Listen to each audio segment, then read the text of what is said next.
एक बार एक कौवे को हंस दिखता है।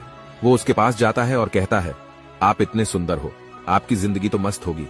हंस कहता है, नहीं भाई, मुझसे भी एक सुंदर पक्षी है जिसके पास दो रंग है, उसका नाम तोता है।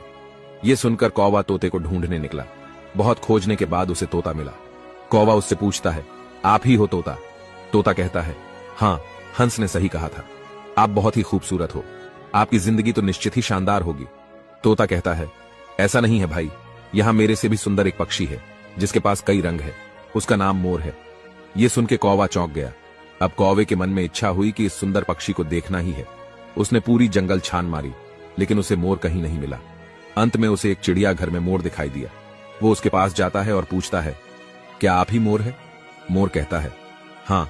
कौवा कहता है, आप इतने सुंदर हो, आपकी जिंदगी तो बिल्कुल शानदार होगी। मोर कहता है, सुंदर होने के कारण ही इस पिंजरे में कैद हूं, नहीं तो मैं भी तुम्हारी तरह आसमान में उड़ रहा होता।